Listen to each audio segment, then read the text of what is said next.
高く広がる勇気。And to think, y'all didn't even have to start up a whole Karen campaign in order to get that costume.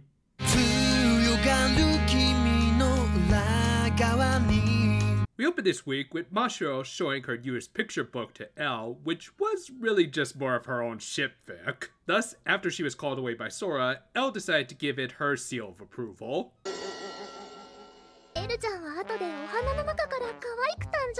It's no big deal. She's just kind of interfering with my ship. I don't mind it at all.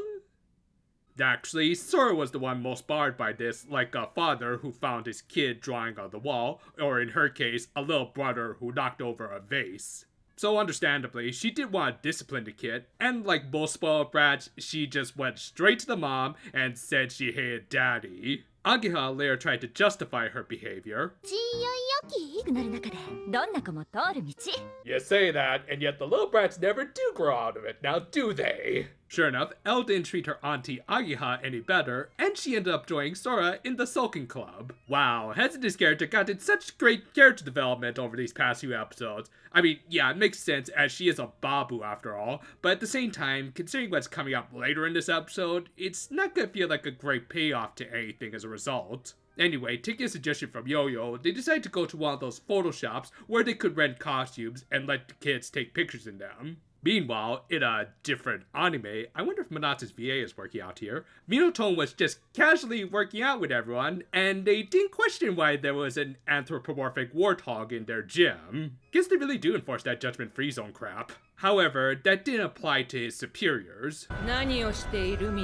What is he doing? What have you been doing for about half a season there, Nightmare Moon? What, did Celestia send you back to the moon? Yeah, well, I am actually grateful that they're addressing one of my major issues with the show, that being the villains. I still gotta say, they really should have addressed this a lot sooner. That said, at least this was a decent shakeup, as after a needlessly well-animated sequence, Minotone was fried for his failures, and his replacement came in while he was outed.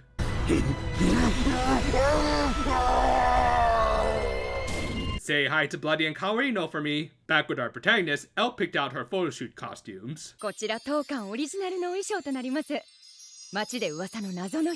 You know, my uncle is a lawyer. Y'all might want to give him a call later. But yeah, after a pretty funny moment of Elle declaring that everyone was her favorite cure, pretty sure that's going to change by the end of this episode, they took their pics and made their way home. On their way back, we also did get a nice moment of Sora reflecting on the idea that once their battle with the Empire was over, they would have to go their separate ways, in particular with the child that she helped raise. Pretty good stuff, and I always do appreciate more Mashiro/Sora, but as a lot of anime inertia states, for every good moment, an equally bad flag is raised. And this new general got some pretty strong build-up, with even Sora being terrified of his cold, dead eyes. And they were justified, as he teleported them someplace a little more silent.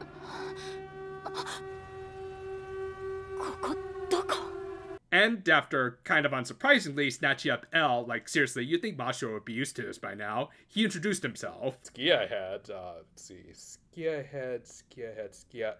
Skinhead? Nope, I'm out, I ain't getting cancelled! Oh, and in case you think I'm overreacting, he referred to Nightmare Moon as his Kaiserin, which is German for Empress.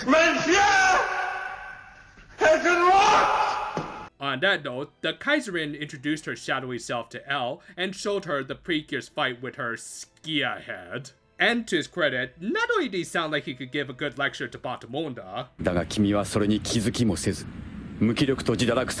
he was also easily the strongest member of the Empire so far, as while the Precure did get in a few good hits, he eventually overpowered them with his barriers and teleport spamming in one of the better fights of the latter half of the season so far. Though the greatest wound he inflicted wasn't taking away Elle or anything, but rather damaging Agiha's Hummer. Like seriously, maintaining the insurance on that must cost a pretty penny. But yeah, after just kind of recreating the opening of the show, he decided to end things with an evil spirit bomb, and oh, would you look at that, it's got baby o'clock time.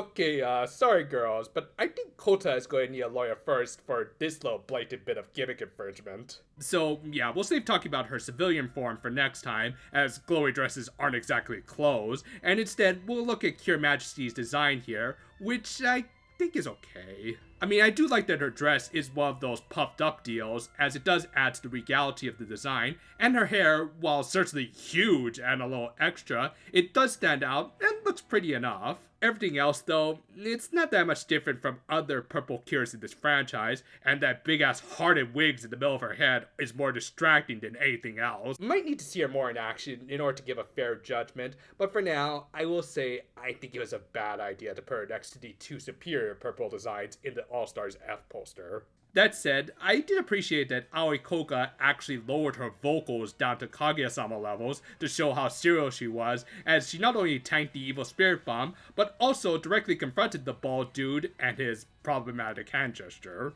However, this all seemed to be according to Keikaku for him, so he retreated, having gotten to see the new 6 Ranger. And so, the most important character was saved, Agia's Hummer.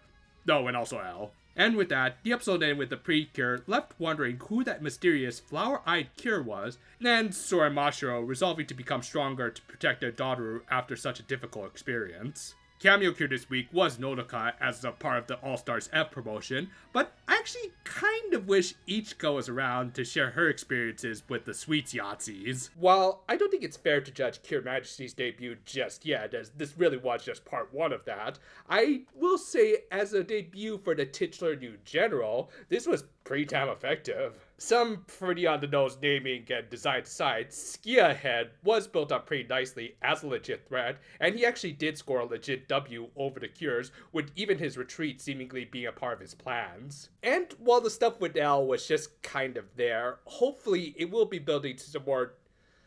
And while the stuff with L was just kind of there, hopefully it will build to some better developments for the character later.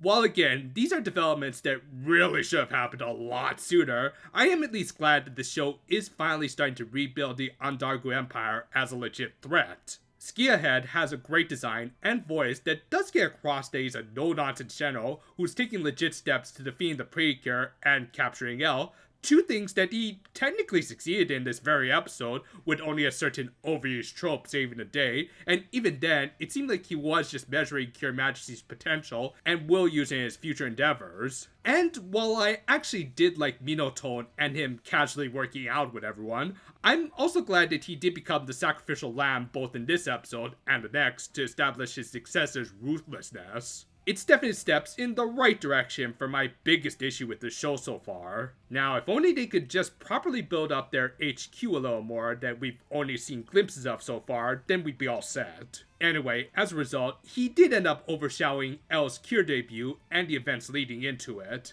Not that they were bad scenes, as they were pretty sweet and were effective in showing Sora and Mashiro's care for their surrogate daughter, but not so much for the 6th Ranger herself. Hell, for most of this episode, she was just being a selfish little brat who got everything she wanted, and then all of a sudden became a cure and not just for a photo shoot. Again, it's not necessarily the fault of the character who's been a baby for over half the series, but now that she does have a form that can properly interact with everyone, they can start to properly build up her character. Time will tell, and hopefully they have enough left in the season to properly build up both this new cure and the Empire. L is still a work in progress, but the villains need the most work, so hopefully turning them into the new versions of the bad guys from World War II will work out and not get anyone cancelled.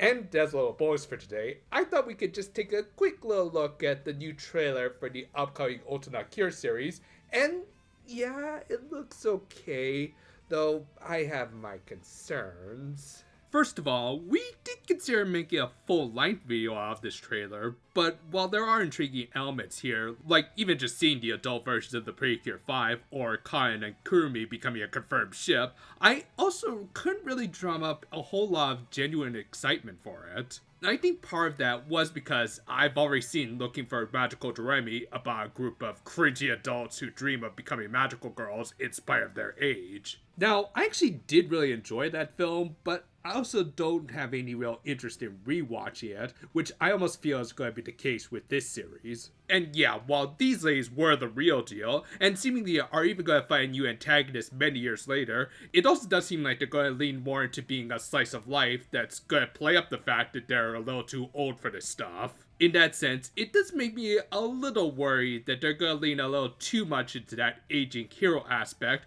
resulting in the show being overly cynical and melodramatic like the Digimon Tri films. Granted, this series will have the advantage of the original writer in Yoshimi Narita coming back, but then I also remember that she wrote my absolute least favorite episode of this series, so I am a little concerned that she may have lost her touch, kind of like these ladies after they entered the workforce. Time will tell, and regardless, we will cover this series for this channel, even if it is going to be a pain in the ass to review 2 things over the weekend. Thanks a lot, Precure. But still, I think I'm going to just go into this series with some heavily tempered expectations. Still, do feel free to let us know your own thoughts. Are you more excited for this series than I am, which shouldn't be that hard? Or do you also have your own concerns? Feel free to let us know in the comments. And after a little bout with food poisoning, we managed to get the final part of the Futai reviews done this week at least. Yeah, lesson of the day everyone, always check the expiration dates. Still, I really enjoyed looking back at the OG series,